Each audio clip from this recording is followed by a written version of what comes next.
I've seen deals that brought in over $40 million, exits close to $50 million, even $100 million made in a single weekend. Most people assume that's when you feel the richest. But honestly, that's not it. The first time I truly felt wealthy was when I had just $100,000 sitting in my bank account. That was the real turning point. Because before that, I was crashing on a gym floor, stressing over every dollar, literally calculating if I could afford groceries that week. And then suddenly, I had breathing room. I wasn't worried about rent anymore, not checking my phone before every payment hit, not stressing about my car insurance or my phone bill. And that changes everything. Because the truth is, you can't focus on building your future when you're just trying to survive the present. In this video, I'm going to break down a simple 6-step roadmap to help you reach your first $100,000, as clear and practical as possible. Now, if you're already running a successful business and making serious money, you probably don't need this. But if you're not there yet, this is for you. Step 1 is simple. Cut your expenses so you can afford to take risks. And yeah, I mean seriously, cut them. Eating out? That becomes rare, not routine. Groceries? You shop smart, you look for deals, you keep it basic. Clothes? What you already have is more than enough for a while. No need to constantly upgrade or chase trends. Your lifestyle right now should be focused on one thing: buying back your future. That might mean living with family for a bit, or sharing space with people who are also trying to level up and save money. It's not forever, it's a phase. But this phase is what creates the opportunity later. And when I say cheap, I mean as lean as possible. I'm not saying this is theory. I lived it. When I was starting out, I shared a single bedroom with another guy. Yeah, same room, every night. We'd literally say, "All right, man, good night," turn off the lights, and that was it. Not glamorous, but it worked. Quick pro tip: if you've got a fan blowing near your face, you won't hear anything. Sometimes you just adapt and keep moving. Back then, my rent was somewhere around $300 to $400 a month. And even when I started making decent money, I didn't upgrade right away, I stayed there. Because that gap between what you earn and what you spend, that's where your future gets built. Alright, next, let's talk about your car. Now let's talk about your car. If we're being real, the best option is a paid-off beater.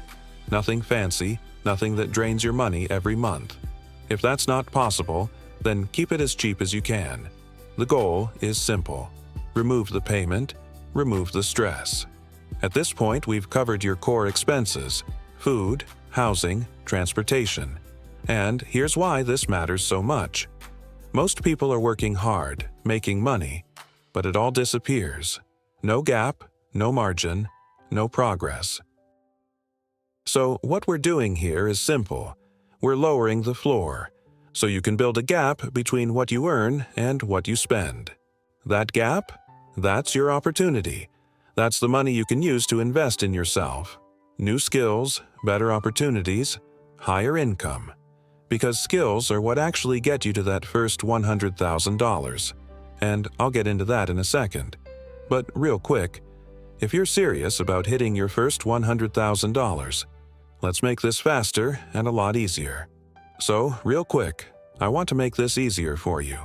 Over the years, I've collected a set of resources from entrepreneurs who are way ahead of the game, plus a few things I personally put together.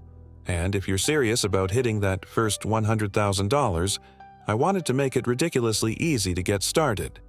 So, I bundled everything into what I call a business starter pack.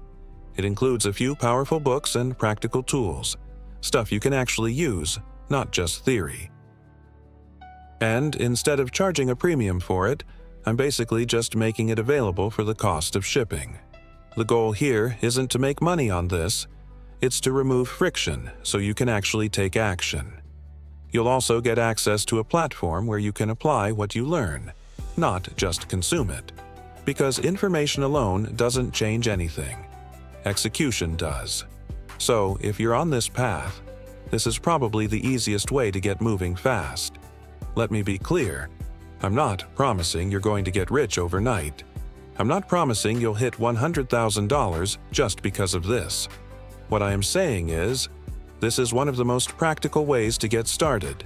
And honestly, it's one of the most valuable things I can share with you if you're at the beginning of this path. Now, step 2. We've talked about cutting financial costs. Now, we need to cut time costs. Step 2 is simple. Protect and reclaim your time. And if you're working a 9-to-5 right now, listen carefully. Your job is not the thing destroying your dreams. That mindset? That's the problem. Your job is actually your current funding source. It's what allows you to build something on the side without being desperate. The real issue isn't the 9-to-5, it's what you do with the hours before and after it. You're not out of time, you're just misusing it.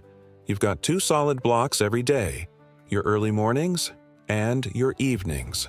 That's your real opportunity. Roughly 3 to 4 hours before work and another 3 to 4 after. But most people burn that time scrolling, watching, distracting themselves, and then wonder why nothing changes. Instead, shift the mindset. I've got a few hours before work. This is my window to get ahead. If you work remotely, even better. You can be more efficient and reclaim even more time. If not, wake up a bit earlier, adjust. Because this is exactly what I had to do. Waking up early wasn't some productivity trend for me. It was survival. It was the only time I had to actually build something for myself. And this is something I've always believed in. The idea of doing more than what's required. Kobe Bryant talked about this mindset a lot. While everyone else was doing one practice, he'd do 2. Not because he had to, but because he knew that's how you separate yourself. Same idea here. Step 1. We got control of our money. Step 2. We took back our time. Now step 3. Protect your focus.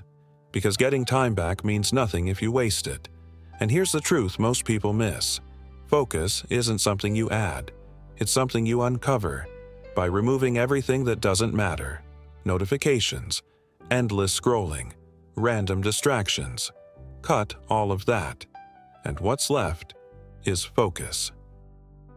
Now, let's say you're already trying to build something. You're not working a 9-to-5, but your business isn't making the kind of money you want yet, and you're still far from that $100,000 mark. Here's a simple structure that helped me. I call it the 4-4-4 split. It's straightforward and it works. If you do have a 9-to-5, your schedule is your 5 to 9 before work and 5 to 9 after. That's your build time. But if you don't have a job right now, then you need structure even more. So here's how it looks. First, 4 hours of promotion. Because no matter how good your product or service is, if nobody sees it, it doesn't exist. This means outreach, content, ads, sales, getting attention, and bringing people in. So here's how the full 4-4-4 system works. The first thing I do every single day, I make sure people know about what I do. Because if nobody knows you exist, they can't pay you. That's your first 4 hours. Promotion. The second block is delivery. You fulfill what you promised. You take care of your clients. You actually deliver results. Because getting paid once is easy. Getting paid again is what builds a business. And then comes the third block, building. This is where your future is created. It comes down to 2 things. First, finding opportunities. What's out there? What can you tap into? What's working right now? And second, choosing the right one. Because there are always 10 different things you could do, but only 1 or 2 that will actually move the needle. The goal is simple. Put your time into the thing that gives you the highest return. So, big picture. Your time comes down to 3 things: promote, deliver, build. That's the game. Now, no matter what you do, job or business, if you really want to save time, you need to understand this. There are 2 modes you operate in: maker mode and manager mode. Maker mode is when you're building.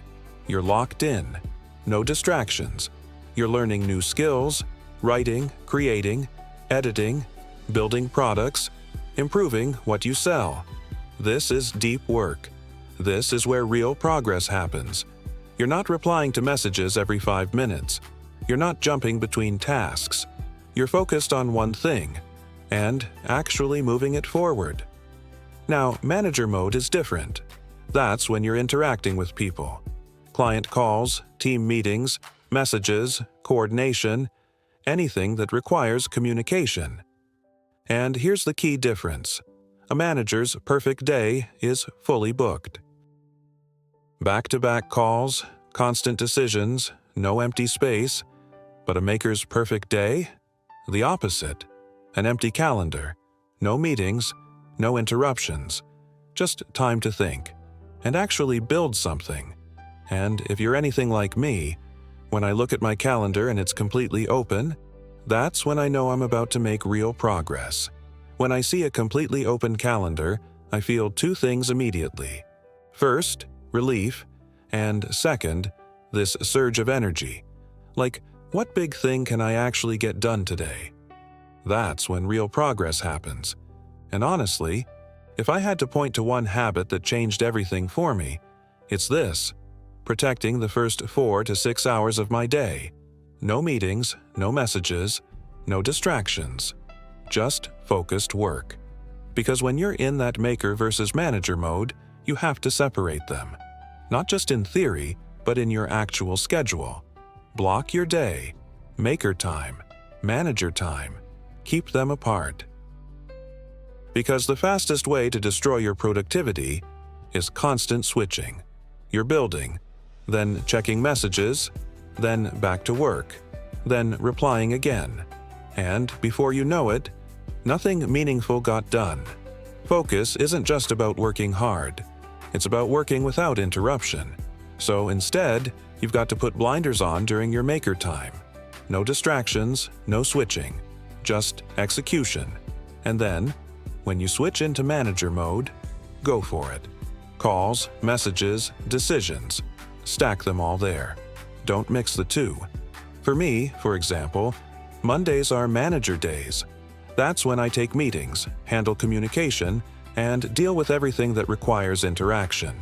The rest of the week, I protect my time to build. I stay in maker mode as much as possible. Now, zoom out for a second. At this point, we've lowered our expenses. We've created extra cash flow. We've taken back control of our time. We've structured our days. And we've learned how to actually focus and be productive when it matters. This is the foundation. This is what puts you in a position to actually reach that first $100,000. So now the real question is, what do you actually do with that time? Step 3. Learn a skill that people are already paying for. And this part is critical. If you want to make more money, don't start with what you like. Start with what the market already pays for. Follow the demand. Because if money is already flowing somewhere, that's where opportunity is. Now, think about it from a business perspective. Every business needs a few core things to grow. They need attention, so they run ads, create content, do outreach. They need conversion, so they build funnels, landing pages, offers, and they need retention, so customers keep coming back. Somewhere in that process is a skill you can learn and get paid for. All of those areas, attention, conversion, retention, each one is its own skill, and any one of them by itself can turn into a 6 or even 7-figure business. You don't need 10 skills, you need one that people already pay for. That's on the B2B side. Now on the consumer side, here's a simple hack. Look at your own bank statement. Seriously, go through what you actually spend money on every month. Because that's real data. That's proof of what people are already willing to pay for.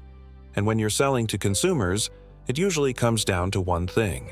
You either save them time, or you improve their life in some way. Convenience, speed, simplicity. That's what people pay for. And if you're working with businesses, your job is simple. Help them make more money. Bring them customers, improve their conversions, increase their revenue. That's what they pay for. But here's where most people mess up. They try to learn everything and end up mastering nothing. So instead, simplify. Follow this rule. One product, one audience, one channel. That's it. One offer, one type of person, one place you reach them, and you stick with that until you get real traction. Because focus scales, distraction doesn't. So let's zoom out again. We cut our expenses. We saved money. We took back our time. We structured our days and learned how to focus. We chose a skill that people are already paying for. And now we move to step 4. Spend time learning and getting better at that skill. Alright, so before we go any further, we need to redefine what learning actually means. Because most people think they're learning, but nothing in their life is changing. They watch videos, listen to podcasts, scroll through content, and call it progress. But it's not. Real learning is simple.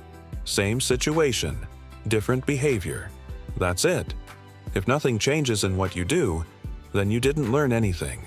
You were just consuming. Because information doesn't change your life. Action does.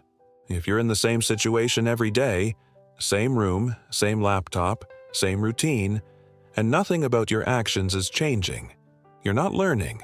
You're just repeating. So here's a simple test you can use. Every piece of content you consume, ask yourself, what do I do differently now? If you don't have a clear answer, it wasn't valuable. Doesn't matter who said it, me, a course, a podcast, anyone. If it doesn't translate into action, it doesn't count. There's this popular idea from Malcolm Gladwell about 10,000 hours. But the real game isn't hours, it's iterations. It's doing something, adjusting, improving, and doing it again. And the reason I like this idea of iterations is because it assumes something most people avoid. You're going to fail. A lot. But that's the process. Because every iteration is just a feedback loop.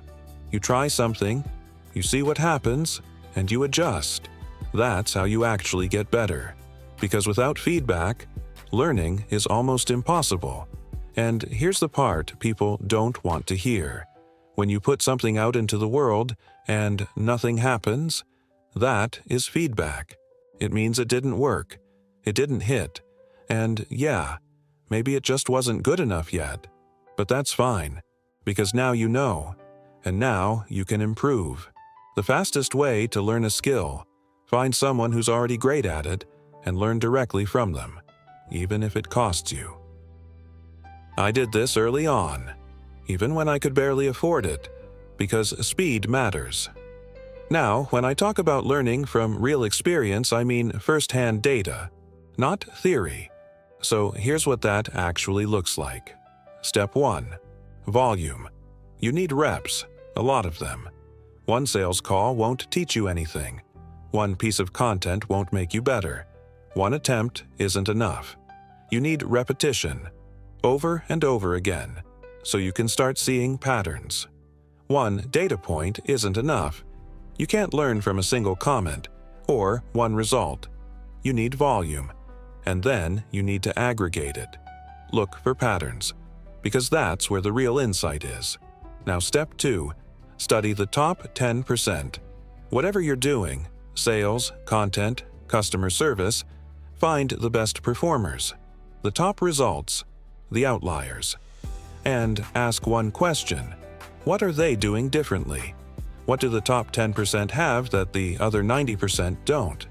Because success leaves clues, and once you see the pattern, you can replicate it. So step 3 is simple. Analyze the differences. What separates the top performers from everyone else? Now step 4, this is where it gets tricky. You need to identify what actually matters, because not every difference makes a difference. Maybe it's how they open a sales call. Maybe it's their tone. Maybe it's the structure of their content. There could be 5 or 6 things that are different, but you don't know which one is driving the result. And that's where most people get stuck. So here's what you do.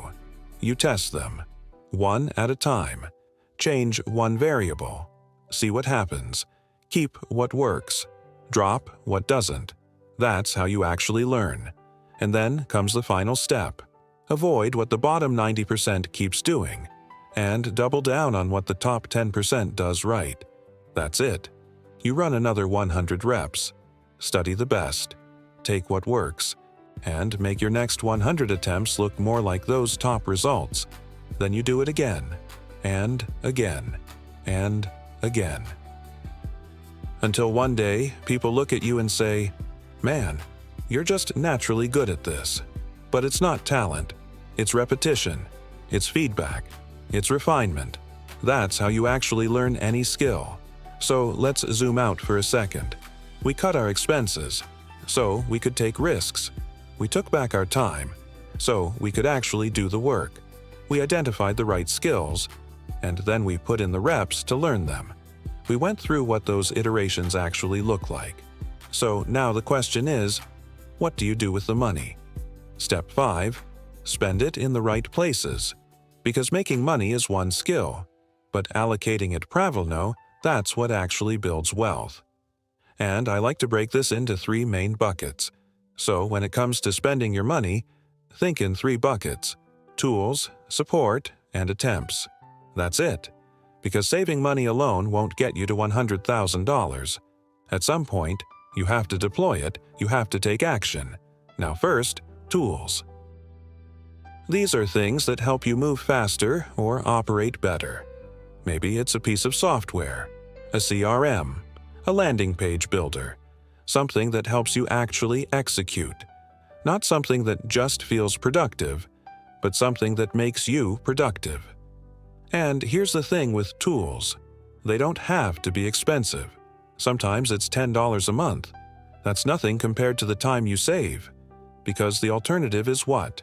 You try to build everything from scratch. Or you use what already exists and move faster. Speed matters. Now the second bucket, implementation. This is where you invest in actually learning faster.